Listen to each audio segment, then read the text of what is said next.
Je suis de retour avec vous en compagnie de Monsieur Loïc Guézot, qui est stratégiste en cybersécurité et directeur du développement pour la société Trend Micro. Est-ce que vous pourriez nous présenter la société et votre activité et les solutions que vous proposez? D'accord. Alors Trade Micro est un éditeur de logiciels de sécurité. Donc on est une société qui est spécialisée dans la fourniture de solutions informatiques pour lutter contre les attaques informatiques, la fuite d'informations, donc tout ce qu'on appelle la cybersécurité. Nous avons une particularité, c'est que nous sommes un éditeur japonais de cybersécurité. Nous sommes présents en France, partout en région.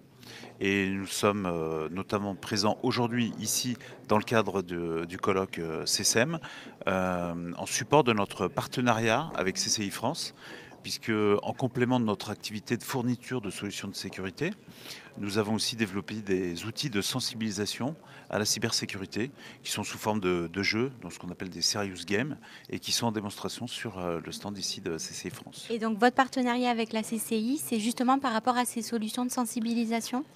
Vous Alors, travaillez en étroite collaboration avec eux pour ça? Alors, on travaille avec CCI France dans le cadre de ce partenariat de sensibilisation aux problématiques de cybersécurité. Mhm. Et donc, on met à disposition des outils qui sont des jeux vidéo, des vidéos courtes d'animation pour permettre euh, à n'importe qui de reprendre ces outils et de les intégrer dans une campagne de sensibilisation interne, par exemple dans une entreprise, dans une collectivité locale ou dans une administration. Donc, c'est des nouveaux moyens de sensibilisation et de formation. Du coup, vous voyez une évolution au niveau des demandes des chefs d'entreprise par rapport à ça? Ou Alors, c'est plus le on volet voit, logiciel? clairement une meilleure sensibilité aux risques cyber.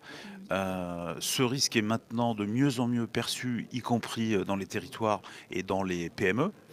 Euh, on a bien entendu une demande, je dirais, primaire, qui est la fourniture de solutions de sécurité. Mais maintenant, on sait bien qu'en cybersécurité, il n'y a pas de solution magique et que la sensibilisation, donc l'humain, reste un des vecteurs le plus important pour lutter contre ces problématiques de cybersécurité. Et vous auriez des chiffres à nous donner sur la cybercriminalité ou la cybersécurité? Alors c'est toujours difficile d'avoir des chiffres, notamment parce que beaucoup de victimes, par exemple, ne portent pas plainte. Donc nous, ce qu'on peut partager, ce sont des chiffres qui sont liés à nos activités de recherche et développement. Mhm. Donc on peut très facilement voir que, par exemple, depuis le début de l'année 2016 et encore plus maintenant sur 2017, on a vu apparaître un phénomène de rançongiciel, ransomware, qui frappe particulièrement les PME. Puisqu'elles ont plutôt tendance à avoir une mauvaise organisation informatique, voire pas d'organisation cybersécurité. Et lorsqu'elles sont victimes d'une attaque, elles sont enclines à payer, ce qui est bien sûr non recommandé. Donc quelques chiffres, c'est par exemple aujourd'hui, chaque mois, on voit apparaître une trentaine de nouveaux ransomware. Donc ça veut dire quasiment un nouveau ransomware tous les jours, qui peut être une déclinaison d'un ancien module, mais donc qui nécessite des nouveaux moyens de mise en protection. Et est-ce que vous voyez des différences dans les demandes de services entre des grands groupes et des PME, TPE justement? Est-ce qu'il y a vraiment une différence Alors de demande, de besoin? la première différence, elle n'est pas en termes de besoins, puisque finalement le besoin elle-même, c'est protéger l'information qui sont Ouais. les joyaux de la couronne de C'est l'entreprise. le budget, Par contre, il y a des le budget. problématiques déjà comme je disais, de niveau de sensibilité à cette Mhm. problématique, et puis après, de mise en œuvre. Donc budget, organisation. La technique finalement restera la même, mais ce qui va complexifier ou rendre très difficile sa mise en œuvre, ce sont les moyens financiers et humains qui vont être dédiés à la cybersécurité. Et avec le RGPD qui arrive en mai, est-ce que, enfin vous, comment ça vous impacte et comment vous vous organisez par rapport à ça? Est-ce que, Alors étant donné que le vous êtes japonais, est-ce que voilà, ça va jouer Alors il y a plusieurs volets pour répondre à votre question. Donc le RGPD est déjà là. Mhm. Simplement les amendes et les elles, contrôles elles, vont elles arriver en seront, mai oui. 2018. Mais j'espère que les entreprises sont déjà sensibilisées et travaillent à la mise en œuvre des mesures de sécurité.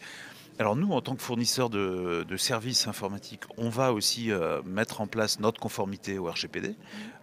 même si on est japonais, on traite des données de citoyens européens, donc on est éligible au Mhm. RGPD. Et puis bien entendu, et c'est ce qui fait notre intérêt pour le RGPD, nos solutions permettent de répondre à certaines exigences du règlement général pour la protection des données. D'accord.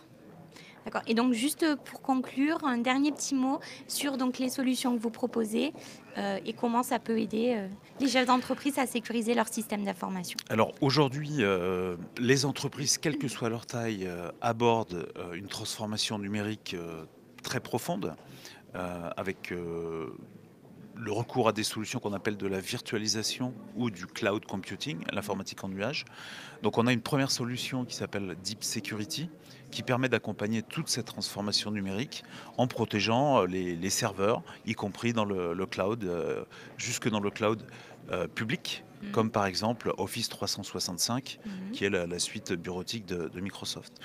Et puis plus spécifiquement pour lutter contre les attaques ciblées, on a une autre solution qui s'appelle Deep Discovery et D'accord. qui là apporte un niveau d'analyse très pointu sur par exemple les mails échangés Mhm. pour éviter d'être victime d'un ransomware nouveau ou d'une attaque complètement innovante.